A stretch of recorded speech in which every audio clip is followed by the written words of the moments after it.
Top of the morning to you. Donny Walker, back again, Monday morning. Hope you're all doing good out there in YouTube land and Chainsaw World or whatever you're up to. Did a little video on Saturday with my dad. Hope you guys seen that one. That was good. I'm going to do some more with him. It's hard for me to get him to talk, but he's a little shy. That's okay. I love him. He does good stuff. So yeah, Monday morning, just doing a 372 X-Torque stratified cylinder. Some guy was asking me if I actually do them, because I guess maybe I haven't showed him what I do. I've just modified the piston for my intake timing. I like on these work saws. Exhaust port done up. Did my heights that I like. Transfers cleaned up. Intake, a little bit of slag. These are very well made cylinders. They're very clean, good chrome in them. Really well finished from the factory. I still think Husky's still getting these ones made by Molly out of Germany, which to me is the best cylinder manufacturer for two-stroke engines in the world. They just make incredible stuff. They also make stuff for automotive too, Porsches and stuff like that. On these X-Torques, they're kind of funny, you know. A lot of people kind of badmouth them, but you know what? There's nothing wrong with them. They've been fine. You know, we know they're not as good as the old ones, but they're okay. And a lot of it's in the carburetor tuning. A lot of people just don't have the ear or the ability to adjust a carburetor right. These have the speed limiter ignitions on them, the blue ones, which I change and put the black ones on them so I can rev them more. I run these saws at 14,000 RPM with no bar and chain on it. When you put the bar and chain on it, probably drops it down about 400. But it just runs perfect at that. And these saws, they got two thick rings on them. They seem, as I run them in for a tank of fuel, which I do with all my saws. Some people don't agree with that, but I don't know why. I've never had a problem. All the years I've been doing saws, I've done thousands of them. So I let them idle. I go out and burp them now and then, set the carburetor on them. As these saws break in just for one tank of fuel, I find I have to go out and adjust it a couple times. I get it just right. You get about 1.5 on each settings on the low and high on them. And then fine tune it from there. So, you know, just get your idle set right, and it's got response. And the way I check my low speed is I get my adjuster in there. As it's idling, I turn the low speed until I hear it just speeding up. And as I hear it speeding up, I turn it back out again so it idles down again properly. So when you let go of the throttle after full open throttle, it shouldn't go down. It should and just get to a nice idle. And then the top end, yeah, just hold her wide open after you've run some time on it though, and just set it around the 14,000 mark, and I find that just perfect. No one has to bring them back for me to reset or anything.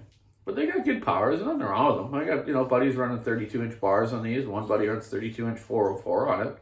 It pulls it. There's nothing wrong with them. They're nice and smooth. They're a lot better on fuel than the old ones. So whatever you think of X-Torque, I don't care, because it works fine. Nothing wrong with it. So buy one or do one up. Nothing wrong with it. I told you before, the 365 and 372 are the same CCs. When you take these caps off the side of the 372 cylinder or 365 cylinder, grind the inner web out of them, and now you got a 372 cylinder after you bolt them back on. Another thing is I've had problems with in the factory when these are stock new, and you guys can out there, if you've had a problem with a new saw and it isn't running right, like flooding or running weird on its side and stuff. On the intake, the carb boot, the rubber boot, and then the carburetor, there's a divider in that rubber boot. It's a piece of rubber that fits into the carburetor, and it gets you the fresh air to the stratified ports, then the gas on the bottom, obviously to the motor for the fuel for it. A lot of them from the factory, that little rubber flap that fits in the carburetor, have been folded over from the factory. They're not assembling them right. I get about 2 out of 10 that are like that. So every new one that I sell, even if it's stock, I pull the carburetor off just a little bit so I can see if that's not folded over, so it's into the carburetor properly. So when putting them together, you got to be just right. Line that up, have that into your intake, then put your air filter adapter on and your screws in, and just start them with the threads, so you know that thing's all in there positioned right, or it won't run right. It'll run like a piece of crap. So that's my take on these X-Torque stratified saws. I do stills as well. You know, some models of the stills, the 261s are a real little ripper. I do a lot of them, port them, and unfortunately there's no bark box for them, so I weld a couple round little pipes on them, which works really well. I've done lots of them. And I do the 550 Mark IIs and whatnot. The bigger stills, the 462, 500, 461s. You can buy the bark boxes, which are made by West Coast Saws down in the US, which we sell here at Walker Saw Shop. And you can buy all that now online. My brother last week and the team at Walker's there, Sally and Deb, Johnny, they got an online web store now.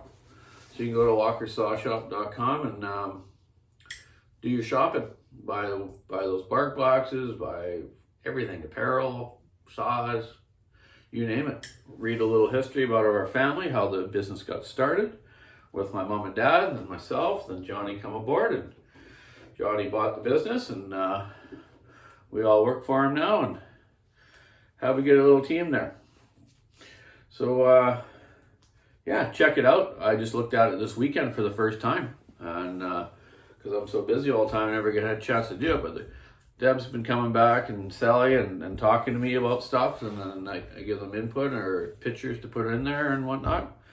So maybe in the picture gallery, if they get a gallery of pictures on there, you'll see some stuff that I do, me and my dad and the rest of us there. Or you can go to my YouTube channel, like you're watching right now, and check out some stuff. I think Deb and Sal are gonna try to put a link to that, so you can see me do stuff on there. Also doing a 661 for a fella out from out east. I'm just doing that right now after I get off here, and then Buck and Billy Ray just stopped by. He see me pulling into the shop here this morning, so Buck came in, had a little BS with me, which was all good. Gave him a carburetor for a project he's doing, and told him I might come out one night this week and work on a couple things with him. Me and him always got a few things on the go. And Tin Man and him too got a bunch of stuff on the go. You know, check out the Tin Man channel. He's got some good stuff going on. Steve Small Engines Saloon. He's got some great stuff going on. I don't get a lot of time to watch all his stuff, but I see it once in a while. And me and him have a laugh and talk about stuff. He used to work for us at our shop, and he's doing the YouTube stuff now too, and he's doing a great job of them. So good, yeah. You know, let's have another shout out to the firefighters. Province still has lots of fires. We got a little bit of rain this morning, but not enough. We need a lot, but it doesn't seem to be happening. Supposed to be a little cooler though coming up through the week, so that'll be a little nicer to work in and whatnot. So yeah, I'm gonna be doing some more stuff with my dad. I'm gonna go out and run that still 084 that he built for the girls there, and that other Mac. I got two small carburetors that I got to put kits in for my dad, so he can put another dual carb setup on that other Mac he was working on. I showed you there yesterday. So yeah, I better get at her, man. You all have a good week. It's Monday. Another day that ends with Y. Keep your saw in the wood. Stay cool. Have a great day.